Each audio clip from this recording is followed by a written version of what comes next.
دا پته وه چې دلته د امن خبره کیږي د هغې سزا مرګي او ما په اوله ورځ هم دا خبره وکړه چونکې موږ د باجوړ دپاره امن غوښته د هغې امن سزا موږ ته دا میلاویږي زما محترم ورونو خو نن هم زه دا خبره کوم د دې ټول باجوړ په مخ کې کوم چې چونکې امن دا زمونږ شرعي حق دی دا زمونږ آئیني حق دی دا زمونږ قانوني حق دی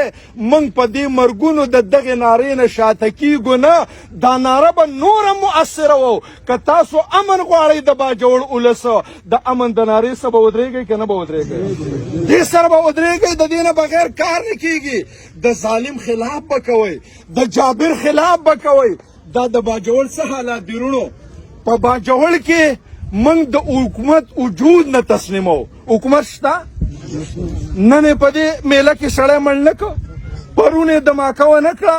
الله بل پرون یې انات کلي کې سړی مړ نه کړ خودکش کیږي ینه توی کیږي د هر بازار سړکونه د ینو ډنډونه وګرځېدل او حکومت شته دی دا حکومت زه نه منم ما چې کله دا خبره کړې ده د امن زه دا وایم چې حکومت د خپل دلته وجود ثابت کړي که ته دلته موجود یې د امن دپاره لار جوړه که د بدامنۍ مخه ونیسه ته چې د بدامنۍ مخه نشي نیولی ته تشه تماشه کې د باجوړ ینه توی کیږي موږ ګورې امن صرف د ملا خبره نه ده کړې موږ د امن د ټول قوم دپاره غوښته نن په ملا باندې بده ورځ ده که په ټول قوم ده دا نن چې په دې میله کې مړ که دا ملا دا پرون چې پې دماکه وکړه دا ملا دا بل ورځ چې انات کلي کې مړ که دا ملا هر سړي ته خطر دی نو موږ د ټول باجوړ دپاره د امن خبره کوله او موږ دوی ته وویل چې دا تماشه پرېږدوئ د خدای او د قرآن خاطر وکئ په سوونو ادارې په باجوړ کې موجود دي د حکومت خزانه او بجټ یې تباه که په دی باندې چې دې قوم له امن ورکئ تاسو په کم بنیاد د حکومت تنخواه خورئ چې باجوړي له امن نشئ ورکولی ملا له نشئ ورکولی مشر له نشئ ورکولی کشر له نشئ ورکولی دا تنها خرامه خورئ که نه خورئ نو زما محترم ورونو دغه دوه جرمونه موږ کړي دي که تاسو موږ ته ویوئ چې د کفر د کافر د سامراج د امریکې او د روس خلاف مه کوئ د امن غږ مه کوئ نن به موږ استعفا وکړو خو که دا غږ